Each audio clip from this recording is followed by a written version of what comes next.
नमस्कार, मैं हूं अनुपम। बनारस का खिलौना खेलो और खिलखिलाओ अब काशी के खिलौने दुनिया में छाने को तैयार हैं। लोकल खिलौनों के लिए वोकल होने का समय, ताकि न सिर्फ हिंदुस्तान का बचपन खिले भी बल्कि दूसरे देशों के बच्चे भी खिलखिलाएं। पहले भी काशी के खिलौने बच्चों के बीच लोकप्रिय रहे हैं, लेकिन अब इसकी लोकप्रियता दुनिया में बढ़ने लगी है। ये बदलाव क्यों आ रहा है और कैसे लाया जा रहा है, आज हम आपको दिखाएंगे।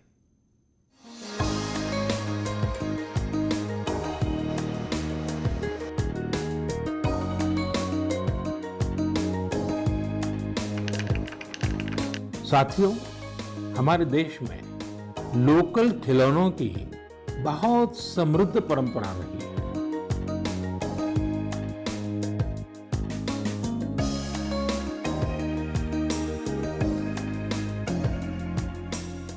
आंध्र प्रदेश के कृष्णा में कोंडापल्ली, तमिलनाडु में तंजौर, असम में धुबरी, उत्तर प्रदेश का वाराणसी, कई ऐसे स्थान हैं।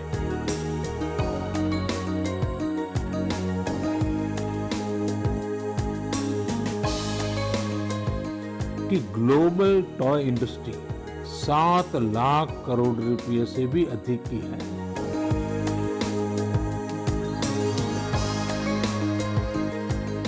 लेकिन भारत का हिस्सा खिलौनों के ग्लोबल मार्केट में बहुत कम है। जिस देश की विरासत इतनी मजबूत हो, उस देश के खिलौनों की भागीदारी दुनिया में कम क्यों है? खिलौनों के बाजार में उसकी हिस्सेदारी इतनी कम होनी हमें अच्छा लगेगा क्या? प्रधानमंत्री मोदी ने 68वें मन की बात कार्यक्रम में हिंदुस्तानी खिलौनों को लेकर चिंता जताई थी। प्रधानमंत्री मोदी की इच्छा है कि वाराणसी समेत हिंदुस्तान के जिलों में बन रहे खिलौने पूरी दुनिया के बच्चों तक पहुंचे और अपनी एक अलग पहचान बनाए।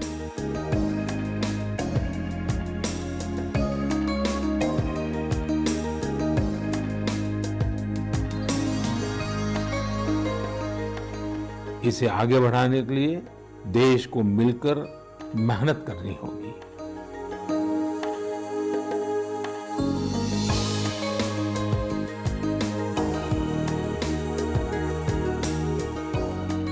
मैं अपने स्टार्टअप मित्रों को, हमारे नए उद्यमियों से कहता हूं, टीम अप फॉर टॉयज। आइए मिलकर खिलौने बनाएं। अब सभी के लिए लोकल खिलौनों के लिए वोकल होने का समय है।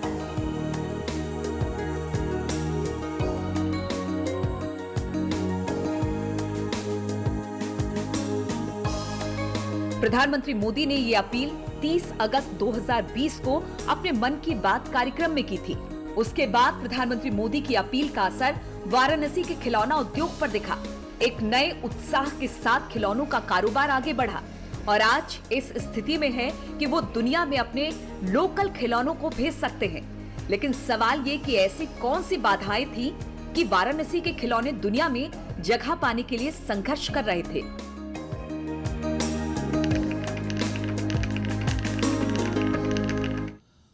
वाराणसी का खिलौना उद्योग पूरे देश में मशहूर है। यहाँ के खिलौने विदेशों में तो जाते हैं, लेकिन ग्लोबल बाजार में जगह पाने के लिए संघर्ष करते हैं। न्यूज 18 की टीम ने इस बात का पता लगाया कि आखिर ग्लोबल मार्केट में हमारी हिस्सेदारी कम क्यों है। तो कुछ ऐसे मामले निकलकर सामने आए जो सालों से रास्ते में बाधा बनकर खड़े थे, लेकिन पीएम मोदी के मन की बात में खिलौनों के जिक्र के बाद से ही रास्ते खुल गए।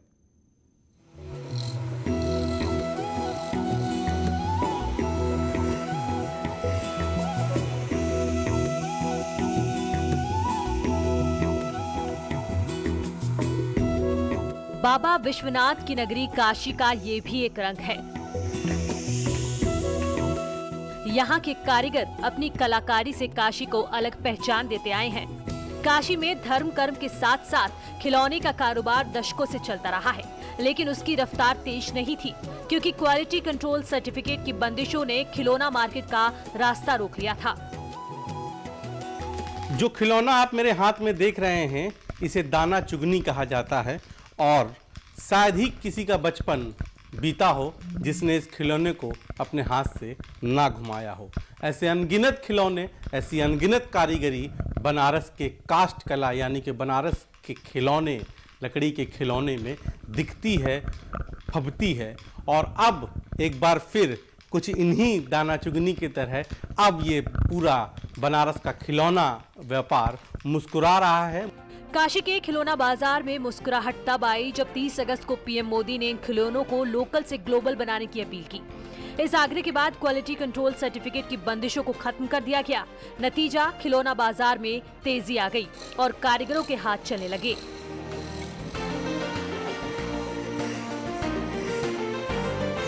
पहले एक सर्टिफिकेट, क्वालिटी सर्टिफिकेट लेने के लिए कारीगर्स को जाना पड़ता था, ये ऑफिस में चक्कर लगाने पड़ते थे। लेकिन अब क्या है कि इसका क्वालिटी कंट्रोल का हटा दिया गया है, सर्टिफिकेट का सिस्टम हटा दिया गया, बाध्यता ख़त्म कर दी गई है, जिससे जो प्रोडक्ट हैं वो ग्लोबली जा सकते हैं, विदेशों की मार्केट में भी जा सकते हैं। इंडियन एक्सपोजर भी पहले की तरह से मिल ही रहा था और उसको बढ़ावा मिले। इस कारीगर के सामने रखे दो खिलौनों को देखिए, एक पर हाथी और एक पर महिला का चित्र उकेरा गया है। ये खिलौने गोल शेप में हैं। पहले भी यहाँ पर ऐसे खिलौने बनाए जाते थे, लेकिन 30 अगस्त को पीएम मोदी ने गोल शेप के खिलौनों के बारे में विस्तार से बात की और बताया था कि ऐसे खिलौने क्यों होने चाहिए और इनकी खासियत क्या है। और तभी से काशी में इस तरह के खिलौने ज्यादा संख्या में बनाए जाने लगे। आंध्र प्रदेश के विशाखापट्टनम में श्रीमान सीवी राजू है। उनके गांव के अति कोप्पका टॉयज एक समय में बहुत प्रचलित थे। इनकी खासियत ये थी कि खिलौने लकड़ी से बनते थे और दूसरी बात ये कि इन खिलौनों में आपको कहीं कोई एंगल या कोण नहीं मिलता था। ये खिलौने हर तरफ से राउंड होते थे, इसलिए बच्चों को चोट की भी गुंजाइश नहीं होती थी। सीवी राजू ने एती कोप्पका टॉयज के लिए अब अपने गांव के कारीगरों के साथ मिलकर एक तरह से नया मूवमेंट शुरू कर दिया। और इसी तरह काशी में भी खिलौने बनाने का मूवमेंट शुरू हो गया है, ताकि खेल खेल में बच्चे भी सीखें और उन्हें चोट भी ना लगे। जीआई टैग पहले से मिला हुआ था, लेकिन अब क्वालिटी कंट्रोल सर्टिफिकेट का क्लियरेंस मिलने के पश्चात इसमें और भी अधिक और भी बड़ा बाजार हो जाएगा इसका। जी, तो इसमें प्रधानमंत्री की कोशिशों को आप मानते हैं कि बिल्कुल बिल्कुल उनके संबोधन के बाद ही सब चीजें बनती हैं? जी, ये तो सरकार की कोशिशें हैं और उनके संबोधन के बाद जरूर इस पे काम हुआ है, सर्टिफिकेट का क्लियरेंस मिला है। जीआई विशेषज्ञ और पद्मश्री डॉक्टर रजनीकांत का भी मानना है कि जीआई टैग के उत्पादों को अब बड़ी राहत है। पीएम मोदी की पहल की सराहना करते हुए रजनीकांत ने बताया कि अब सिर्फ काशी की लकड़ी के खिलौने ही नहीं, बल्कि पूरे देश के टॉय इंडस्ट्रीज को फायदा मिल रहा है। काफी समय से शिल्पकारों की भी इच्छा थी कि सारे जीआई के उत्पादों के ऊपर इसको लागू किया जाए, और अभी वो चीजें वो खिलौनों के ऊपर हो गई हैं लागू। इसका बहुत बड़ा फायदा बनारस सहित देश में जो 19 खिलौने जिनको जीआई का दर्जा प्राप्त है, देश की बौद्धिक संपदा में अधिकार में शामिल है, लाखों लाख शिल्पी उसमें लगे हुए हैं, महिलाएं बहुत बड़े परिमाण लगी हुई हैं, तो वो अपने लोकल उत्पाद को ग्लोबल तक पहुंचाने के लिए इस मुहिम में शामिल हो जाएंगे। नहीं तो ये एक बड़ा झंझट का काम होता था, और निर्यातकों को छोड़ के सामान्य शिल्पी के बस का ये मार्क, क्वालिटी, ये सारी चीजें लेना नहीं होता था। यानी लोकल से ग्लोबल अब सिर्फ नारा नहीं है, उसके लिए केंद्र सरकार और राज्य सरकार मिलकर काम कर रही है। छोटे छोटे उद्योगों को बढ़ाने के लिए पूरी तैयारी के साथ काम किया जा रहा है। और हमें विश्वास है कि इससे निर्यात बढ़ेगा, रोजगार बढ़ेगा, काम मिलेगा, और वापस खिलौना उद्योग जो धीरे धीरे हाशिए पर चला गया था, ये वापस लौटेगा, और ये इस देश के सारे वर्ग को खुशहाली देगा और दुनिया को बेहतरीन उत्पाद खिलौने के देगा, चाहे वो लकड़ी के खिलौने हों या पत्थर के हैं, मिट्टी के खिलौने हैं, बीड्स के हैं, ग्लास के हैं, मोती के हैं।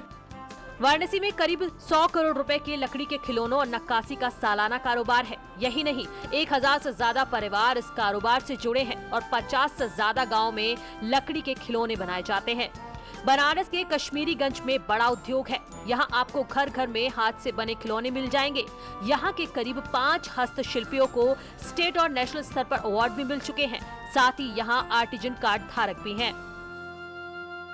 टीम अप फॉर टॉयज, आइए मिलकर खिलौने बनाएं। अब सभी के लिए लोकल खिलौनों के लिए वोकल होने का समय है। आइए हम अपने युवाओं के लिए कुछ नए प्रकार के अच्छी क्वालिटी वाले खिलौने बनाते हैं। खिलौना वो हो जिसकी मौजूदगी में बचपन खिले भी खिलखिलाए भी हम ऐसे खिलौने बनाएं जो पर्यावरण के भी अनुकूल हो। 30 अगस्त को पीएम मोदी की इस अपील पर विपक्ष ने बहुत तंज कसे थे। उस वक्त कोई पीएम मोदी की बात को समझ नहीं पाया था। एक्सपर्ट इसे अब तक का खिलौने के इतिहास में सबसे बड़ा सरकार का कदम बता रहे हैं और उनका कहना है कि अब बनारस के इन खिलौनों को ग्लोबल पहचान मिलने में कोई अड़चन, कोई बाधा सामने नहीं आएगी। कैमरा पर्सन पंकज सिन्हा के साथ उपेंद्र द्विवेदी, न्यूज़ 18 वाराणसी। काशी को एक और तोहफा मिलने वाला है। आप सोच रहे होंगे ये तोहफा क्या है।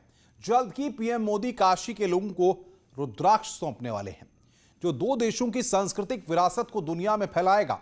इसमें तोहफे में खास बात यह है कि इसके चारों ओर रुद्राक्ष जड़े जा रहे हैं। देखिए हमारी रिपोर्ट।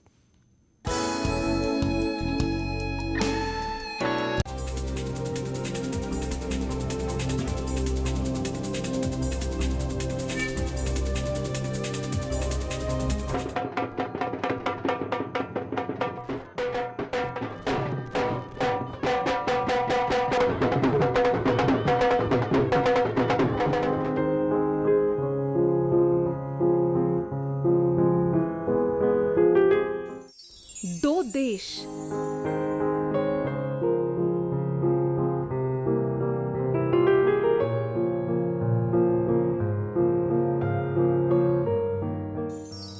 दो संस्कृतियां,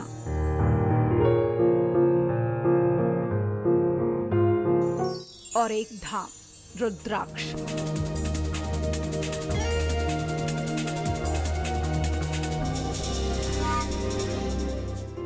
पीएम मोदी ने काशी को कई तोहफे दिए हैं।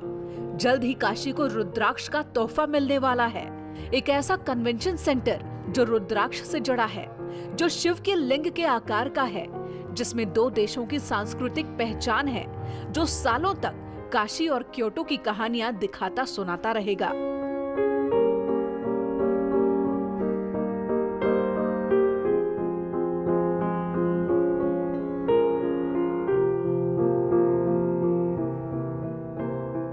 ये एनिमेटेड स्वरूप रुद्राक्ष कन्वेंशन सेंटर का है।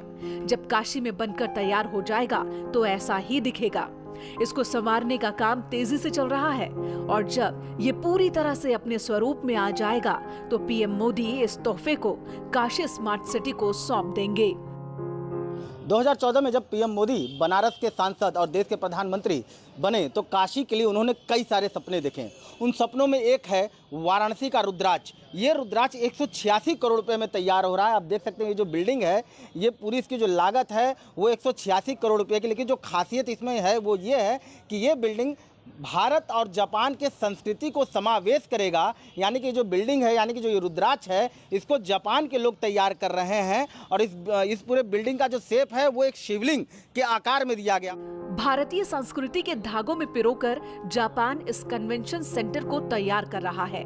3 एकड़ जमीन पर 186 करोड़ की लागत से बनाए जा रहे इस सेंटर में सैलानी गीत, संगीत और नाटक का लुत्फ उठा सकते हैं। इसमें 1200 लोगों के बैठने की क्षमता है। इसमें ग्रीन रूम भी बनाया गया है, जिसमें 150 लोगों की क्षमता वाले 2 कॉन्फ्रेंस हॉल भी होंगे। दिव्यांगों के लिए यहाँ विशेष इंतजाम किए गए हैं, जिसके तहत दोनों दरवाजों के पास 6 व्हील चेयर का इंतजाम है। गैलरी भी दुनिया के आधुनिकतम उपकरणों से लैस है। तो बेसमेंट में 120 गाड़ियों की पार्किंग की व्यवस्था है। इसके अंदर वो सारे चीज होंगे जो चीजें काशी में धार्मिक रूप से, परंपरागत रूप से की जाती हैं। तो एक प्लेस, एक स्थान दिया गया है जहां धर्म, अध्यात्म, परंपरा, आधुनिकता सभी शामिल होंगे। और इस पूरी इसका जो पूरा समावेश है वो जापान की कंपनी, यानी कि जापान के लोग इसको पूरा किए हैं, जो वाराणसी के लिए एक मील का पत्थर साबित हो सकता है। रुद्राक्ष कन्वेंशन सेंटर को इतनी खूबसूरती से तैयार किया जा रहा है कि सूर्य की रोशनी से इसका पूरा आंगन रोशन होगा। चौड़ी सीढ़ियों से होकर आप कॉन्फ्रेंस हॉल में जा सकते हैं। इसके अंदर आप जापान की खुशबू को भी महक सकते हैं।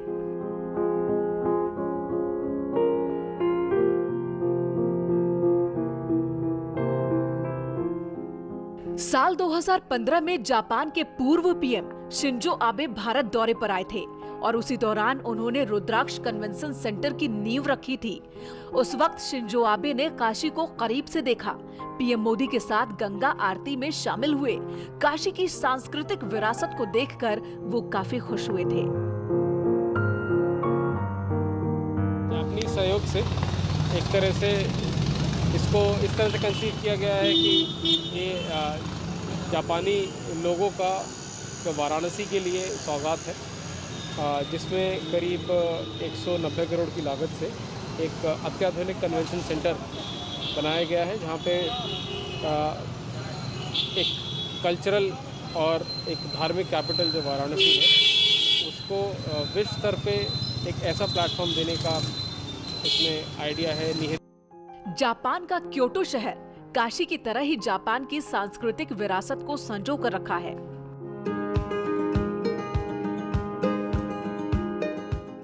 क्योटो को जापान का सबसे पुराना शहर भी कहा जाता है। काशी की खूबियां क्योटो से मिलती जुलती हैं, इसलिए जापान के पूर्व प्रधानमंत्री शिंजो आबे ने काशी में रुद्राक्ष कन्वेंशन सेंटर की नींव रखी। इसका निर्माण जापानी कंपनी फुजिता कॉर्पोरेशन कर रही है। केवल वाराणसी की प्रतिभा बाहर प्रतिबिंबित हो, बल्कि पूरे दुनिया भर से यहाँ पे बड़े आर्टिस्ट आए, परफॉर्म करें, देखें। और इसके अलावा यहाँ पे साल भर में इस तरह के इवेंट चलते रहे, जिससे एक ये लाइफ हब और सिटी का नर्व सेंटर बन के उभरे। तो उसी क्रम में अब ये लगभग बन के तैयार हो गया है, बहुत तेजी से काम चल रहा है। बताया ये जा रहा है कि जब ये पूरी तरह से तैयार हो जाएगा तो भारत का सबसे बेस्ट कन्वेंशन सेंटर होगा। दुनिया की सारी अत्याधुनिक सुविधाएं यहाँ होंगी और कई देशों के सैलानियों का प्रमुख आकर्षण होगा। यहाँ से न सिर्फ काशी को समझा जा सकता है, बल्कि क्योटो की संस्कृति को जानने का मौका भी मिलेगा।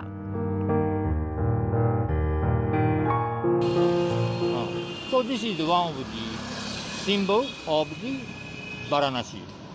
Then DC, this is functional set. Exchange of the culture between Japan and India. Then this is for musical or some performance, theater. So I wish you have some kind of this. Rudraksh convention centre का निर्माण आखिरी चरण में है।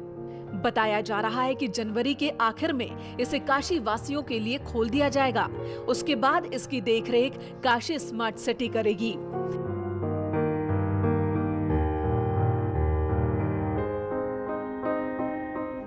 ऐसा नहीं है कि जापान और भारत के बीच सांस्कृतिक मिलाप की ये पहली निशानी है। इससे पहले भी जापान भारत में बौद्ध धर्म से जुड़े कार्यों में शामिल होता रहा है। और बहुत पहले जो बौद्ध परिपथ बना था पूरे भारतवर्ष में, उसमें जापान सरकार ने सहयोग किया था।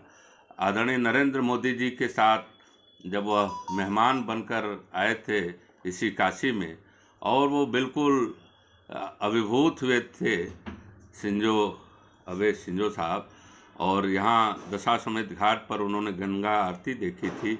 माँ गंगा का उनसे साक्षात्कार हुआ था। और यह जो हमको सौगात मिल रही है जापान सरकार के सहयोग से, जो काशी को सौगात मिल रही है, आदरणीय नरेंद्र मोदी जी की मेरी काशी को जो मिल रही है, ये बहुत बड़ी सौगात है। नरेंद्र मोदी जब से प्रधानमंत्री बने हैं, काशी के सांसद होने की वजह से एक के बाद एक सौगात दे रहे हैं। काशी विश्वनाथ कॉरिडोर के बारे में कोई सोच भी नहीं सकता था, लेकिन पीएम मोदी ने काशी विश्वनाथ मंदिर क्षेत्र का कायाकल्प कर दिया। बुनकरों के लिए भी कई काम किए गए। इस तरह से काशी की विरासत संजोने में पीएम मोदी ने कोई कमी नहीं छोड़ी है। अब रुद्राक्ष के उद्घाटन के बाद काशी को एक और उपहार मिल जाएगा। न्यूज़ 18 के लिए वाराणसी से रवि पांडे की रिपोर्ट।